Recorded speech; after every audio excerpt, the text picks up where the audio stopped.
Hi all, I have a blunderful game to show you today from the engine world. Engines can blunder horrifically tactically, especially the neural network based engines. That is an Achilles heel, it seems. We see in this game AllieStein playing against Stoofvlees.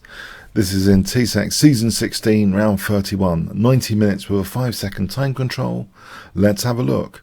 AllieStein playing white kicks off with e4, the opening book given. Up to the first 8 moves we have a Sicilian defense. And we have a variation here with the immediate e5. So this is what's called the Kalashnikov. That sounds like a machine gun, doesn't it? Or the Lowenthal variation. I think that's if we have here knight f6 instead, we would enter into the quite popular now because of Magnus Carlsen, the Sicilian Sveshnikov, which was also a favourite of mine. A long-time favourite of mine, this Sveshnikov variation. But here we have what's sometimes called a poor relative. This immediate e5. My friend Kostas Karyonis, I think, has called this a poor relative of the Sveshnikov.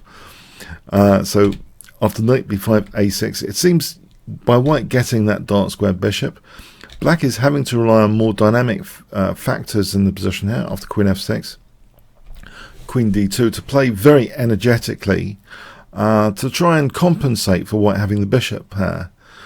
We have knight g e7. This is the end of the book given. Knight c3, black castles b3, and now the energetic d5, which is really in the spirit of this position for black. Black must try and activate the pieces quickly, and c2 could be a target here. We have knight takes d5. This is the cautious way of playing it. On e takes d5, it could be a disaster for white quite easily. For example, knight d4. And then here, bishop f5 looking at c2, and black is very energetic and good piece play here.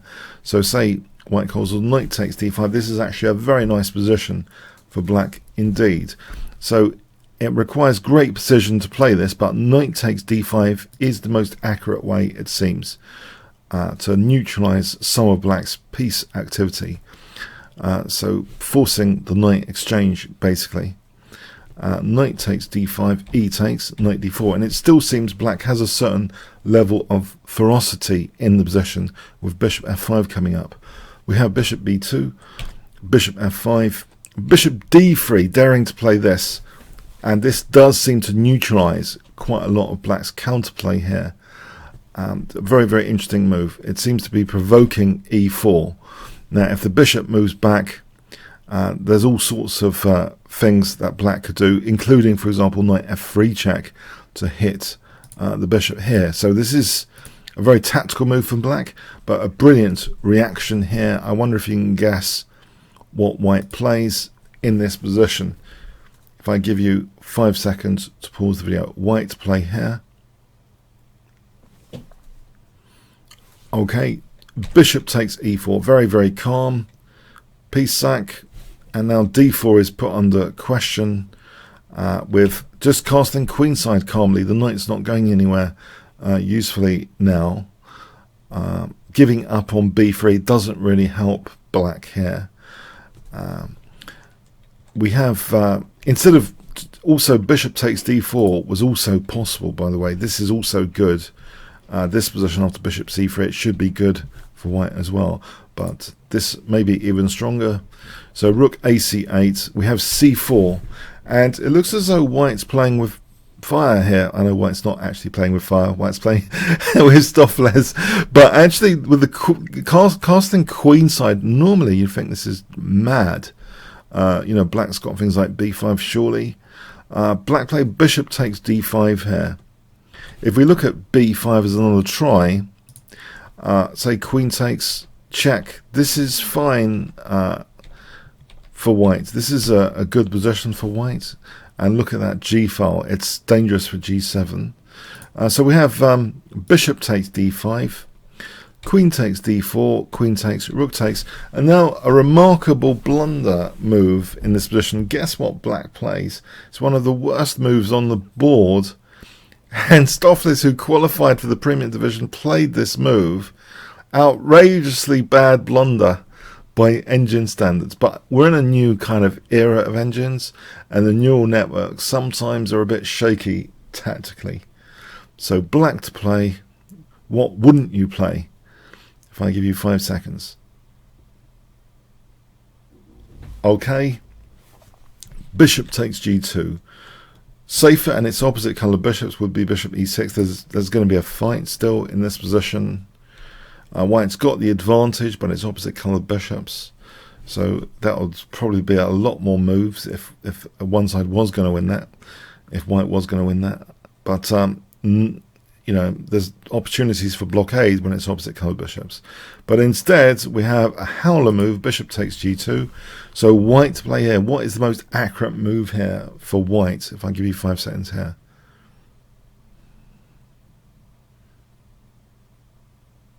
Okay. This rook to g4, not touching this rook. Yeah, if we touch that rook, we haven't got the bishop blasting on g7. So black might be able to have time to defend, you know, with, say, bishop h3.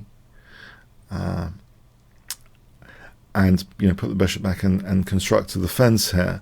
But the way it's played, rook g4, inviting bishop takes h1. Now g6 was played, giving up the piece, because there's a classic disaster scenario, which many of you may have seen the pattern before. You take here, then take out this pawn to avoid f6 being a defensive resource. Because if you play this, then there's always f6, and you know, if we play this, then black can play this, and black's a piece up. But the way to play this combination would be to take out that f pawn and the seesaw check mechanism, and then rook anywhere on the g file, basically, to give that discovered check and cutting off the king escape square. So this would be mating as an example. So black had to just give up the piece. Yeah, a nasty tactical blunder here, and the rest is kind of technique, really. A bishop up. Let's see what happened, how AllieStein played this. So the rook really got in trouble. Well, black's a piece down, really can't really put up too much resistance, and the king came to the center, and soon b6, well, now that b6 was played, that sort of provoking b6 is now going to be a target. But first, a bit of playful bishop maneuvers. Now to f2, highlighting b6. That's ganged up on, so white's going to be winning lots of material now, and it's all pretty hopeless. This is all pretty hopeless. Yep, black is completely busted. Stoofvlees evaluation doesn't quite recognize the plus 10s as quickly as other engines, and yeah, this was to sort of simplify into a table base win, I guess. It doesn't really matter. So here black plays on and on until actually the bitter checkmate here. So I thought that was a fascinating blunder to show you. Congratulations to AllieStein for qualifying for the super final with Stockfish this year. Congratulations to both. Leela, unfortunately, although unbeaten, wasn't able to win as many games as needed. Maybe next time. Leela is obviously always improving, so hopefully we'll make some adjustments. The Leela team will make some adjustments. But congratulations to these two. A lot of wins against the competition here. This was one of the more dramatic blunders, I thought, to share with you before checking out some other AllieStein and Stockfish games. I hope it's going to be a wonderful super final at TCEC. I'm looking forward to it. At the moment, there's another bonus tournament, but that super final, I'll be looking at the games with great interest. If you enjoyed this game video, you can come and play me or other YouTubers if you follow that bit.ly link. There's also Leela videos at Leela Chess. Stoofvlees, AllieStein, there's an AllieStein playlist, AllieStein Chess.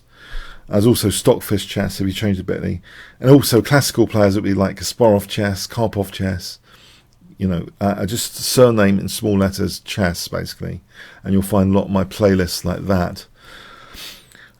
So I love bit.ly at the moment. Okay, so yeah, I'm going to be trying to do some more regular engine games now. So let's take a look at some other Stoofvlees AllieStein wins, which happened in this TCEC season 16 for it to qualify along with Stockfish. Okay, thanks so much.